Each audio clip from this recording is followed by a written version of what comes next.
React ကိုလေ့လာမယ်ဆိုလို့ရှိရင် components တွေ prompts တွေ state တွေပေါ့နော်ဒါတွေကိုလည်းသိထားဖို့လိုအပ်ပါတယ်အဲ့တော့ components ဆိုတာကြတော့သူက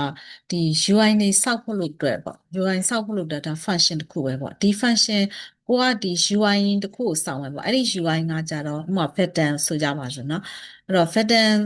တစ်ခုကိုစောင့်မယ်ဆိုလို့ရှိရင်ဒါ function တစ်ခုတိစောက်လိုက်တယ်ပေါ့နော်ဒီခုန pattern component လေးရအောင်ပေါ့အဲ့တော့ဒီ function အတွင်းထဲမှာ pattern တစ်ခုတိစောက်မယ်ဆိုလို့ရှိရင် HTML dash ပေါ့ pattern ကိုသုံးမယ်ဒီမှာမှလာ CSS style လေးတွေကိုသုံးပြီးမှ pattern ကိုstyle လေးတွေပေါ့သတ်မှတ်ပြီးမှစောင့်မယ်ပြီးရင် program logic code တွေပေါ့ logic code တွေကိုလည်းဒီ function အတွင်းထဲမှာသတ်မှတ်ပြီးမှတိစောက်သွားလို့ရတယ်အဲ့ဒီအတွက်ဒါ component ဆိုတာကြတော့ UI စိတ်ပိုင်းလေးတွေပေါ့နော်အဲ့တော့သူကဒီ UI စိတ်ပိုင်းလေးတွေကိုရှားဖို့လို့အတွက် React မှာသူက function တစ်ခုတိစောက်ပြီးတော့မှ component တွေကိုတိစောက်သွားလို့ရတယ်နော်ဥပမာဒီမှာဆိုရင် hello ဆိုတဲ့ function လေးသူက return ပြန်ပေးတာကကျတော့ h1 dash နဲ့တိစောက်ထားတဲ့စာသားလေးပေါ့နော်ဒါလေးကိုသူက return ပြန်ပေးဒီ hello set function လေးကိုတခြား program တွေကနေလှမ်းပြီးမှခေါ်သုံးခြင်းတယ်ခေါ်သုံးခြင်းတယ်ဆိုရင်သူက export လုပ်ပေးရမယ် export default ဆိုရင်မှ function name လာမယ်ပြီးရင်ခေါ်သုံးမယ်ဆိုလို့ရှိရင်ခေါ်သုံးမဲ့ program က export လုပ်ထားတဲ့ function ကို dash တိစောက်ပြီးတော့ခေါ်သုံးသွားမယ်ဒီ dash ကကြတော့သူက HTML dash မဟုတ်ဘူး export function ကိုခေါ်သုံးဖို့လို့အတွက်အသုံးပြုထားတဲ့ dash တွေပေါ့နော်ဒီ dash ရဲ့အတွင်းထဲမှာ function ရဲ့နာမည်လေးကိုသတ်မှတ်ပေးမယ်ဒါဆိုရင်ဒီ program ကနေမှလှမ်းပြီးမှခေါ်သုံးလိုက်တယ်ဆိုလို့ရှိရင်သူက h1 dash နဲ့တိစောက်ထားတဲ့စာကြောင်းလေးကိုသူကရိုက်ပြသွားမှာပေါ့နော်နောက်တစ်ခုက prompts prompt ဆိုတာကြတော့သူက UI component တွေကိုတိစောက်တဲ့အခါမှာfunction တစ်ခုတိစောက်ပြီးမှသတ်မှတ်ပြီးမှတိစောက်တော့ကြအဲ့ function နောက်မှာသူက parameter တွေသတ်မှတ်ပြီးမှတိစောက်လို့ရတယ်အဲ့တော့သူကဒီ parameter တွေရဲ့ type ပေါ့နော်ဒီ prompt ဆိုတော့ properties ပေါ့နော်ဒီ prompt parameter တွေကိုသူကသတ်မှတ်မယ်ဆိုလို့ရှိရင်သူကဒီ parameter ရဲ့ type တွေ object type ဖြစ်ရတယ်။နော် object type အနေနဲ့သူကသတ်မှတ် parameter ကိုသတ်မှတ်ပြီးတော့မှတိစောက်သွားရမယ်နော်။အဲ့တော့သူကဒီ prompt parameter ထဲမှာဒီ parameter ကသူကဘာလုပ်ပေးရလဲဆိုလို့ရှိရင်တန်ဖိုးတွေကိုသူက read လုပ်ပေးတယ်ပေါ့နော် read only သူထဲမှာဒီ prompts ထဲမှာတန်ဖိုးတွေ changes လုပ်ပြီးမှထည့်မယ်ထည့်လို့မရအောင်เนาะသူက read only data ပဲဥပမာဒီမှာဆိုရင် function welcome ဆိုတဲ့ function နောက်မှာပေါ့သူက parameter လေးတစ်ခုသူကသတ်မှတ်ထားတယ်အဲ့တော့သူက parameter ရဲ့ type က object type ဖြစ်ရမယ်အတွက်ကြောင့်မလို့ interface တစ်ခုတည်ဆောက်လိုက်တယ်အဲ့တော့ဒါ interface ရဲ့နာမည်ပေါ့နော်ဒီ interface ထဲမှာ data အနေနဲ့ကကြတော့ name ဆိုပြီးမှ data type က string လို့သတ်မှတ်ထားတဲ့ပေါ့နော်ဒါ data လေးတစ်ခုပါတယ်ဒါဆိုရင်ဒီ welcome prompt ဆိုတာလေးကကြတော့အဲ့ဒါ interface သတ်မှတ်ပြီးမှတိစောက်ထားတဲ့အတွက်ကြောင့်ဒါ object တစ်ခုဖြစ်သွားတယ်เนาะအဲ့တော့ဒီ object ထဲမှာဘာ data ရှိလဲဆိုရင် name ဆိုတဲ့ data လေး data type က string အဲ့တော့သူကဒီ component နေမှာပေါ့ parameter တွေသတ်မှတ်ပြီးမှတိစောက်မယ်ဆိုလို့ရှိရင် parameter ရဲ့ type က object ဖြစ်တဲ့အတွက်ကြောင့်မလို့ဒီ object type အနေနဲ့သူကသတ်မှတ်မှာဖြစ်တဲ့အတွက်ကြောင့်အပေါ်မှာ interface အရင်ဆုံးစောက်ပြီးတော့မှ parameter ရဲ့ type ကိုပေါ့ object အနေနဲ့သူကသတ်မှတ်လိုက်တာအကယ်၍ဒီ interface မသုံးမဲ့နဲ့ပေါ့ဒီ prompt ရဲ့နောက်မှာပဲပေါ့တွန့်ဝင်ဖွင့်ပေးရဲ့ကြားထဲမှာ data variable name ပေါ့နော် data type က string ပေါ့နော်ဒီလိုမျိုးလေးလာတွန့်ဝင်ဖွင့်ပေးရဲ့ကြားထဲမှာသတ်မှတ်ပြီးတော့လဲတိဆောက်ပြီးတော့သုံးလို့ရဒါပေမဲ့အဲ့လိုမျိုးတိဆောက်ပြီးမှသုံးတာကြတော့တိတ်ပြီးမကောင်းကိုယ့်တွေရေးရတာရှည်တယ်နောက်တစ်ခါ reload တဲ့ပိုင်းမှာ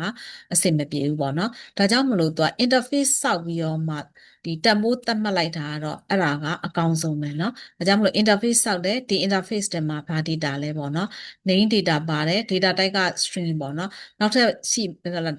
နောက်ထပ်ထပ်ပြီးတော့မှ data တွေဒီမှာအများကြီးသတ်မှတ်ပြီးတော့မှတိဆောက်သွားလို့ရတယ်เนาะဒါဆိုရင်သူက prompt ဆိုတာလေးကသူကဒါ parameter လေးပေါ့သူ့ရဲ့ data type ဒီ welcome prompt ဆိုတဲ့ object ဒါဆိုရင်ဒီ object ထဲမှာဘာရှိလဲ data name ဆိုတာလေးရှိရပါတော့အဲ့တော့သူကဒီ prompt parameter လဲ welcome prompt object type ဖြစ်သွားတဲ့အတွက်ကြောင့်မလို့ဒီ object ထဲကနေမှ name data လေးကိုသူက read လုပ်ပေးလိုက်တာပေါ့နော်ဒါဆိုရင်ဒီ welcome function ကိုခေါ်သုံးပြီဆိုလို့ရှိရင်သူက h2 dash နဲ့တိစောက်ထားတဲ့စာကြောင်းလေးကိုသူက return ပြန်ပေးမယ်အဲ့တော့ဒီ function လေးကိုတခြား program တွေကနေခေါ်သုံးလို့ရအောင် export လုပ်ပေးမယ်အဲ့တော့ခေါ်သုံးတဲ့ program က f.ts6 program လေးကနေခေါ်သုံးမယ်ခေါ်သုံးတော့ကြတော့သူကဒီမှာဆိုရင် welcome dash ဒီ export လုပ်ထားတဲ့ function ပေါ့ဒီ function ကိုသူက dash တိစောက်ပြီးတော့ခေါ်ပေးရမယ်เนาะအဲ့တော့ခေါ်တဲ့အခါမှာသူက parameter ပါတဲ့အတွက်ကြောင့်မလို့ဒီ parameter name ထဲမှာပေါ့เนาะဒီ name ဆိုတာလေဒီ interface အတွင်းထဲမှာတိစောက်ထားတဲ့ data လေးပေါ့ဒီ name ဆိုတာလေးကိုခေါ်မယ်ခေါ်ပြီးတော့မှတန်ဖိုးကို initialize လုပ်ပေးမယ်ဒါဆိုရင်သူက run လိုက်တဲ့အချိန်မှာပေါ့နော် name ထဲမှာမောင်မောင်ဆိုတာလေးရောက်သွားအဲ့တော့သူကဒီ function ကသူက welcome ဆိုတဲ့စာသားရဲ့နောက်မှာသူက prompt object ထဲမှာဒီ name ဆိုတဲ့ data လေးကိုခေါ်သုံးလိုက်တယ်ဒီထက်မှာကျတော့ဒီမှာမောင်မောင်ဆိုတာလေးထည့်ထားတဲ့အတွက်ကြောင့်မလို့ welcome မောင်မောင်ဆိုတဲ့စာသားလေးကိုသူကဒီ browser ပေါ်မှာ display ပြသွားမှာပေါ့နော်ဒါလေးကို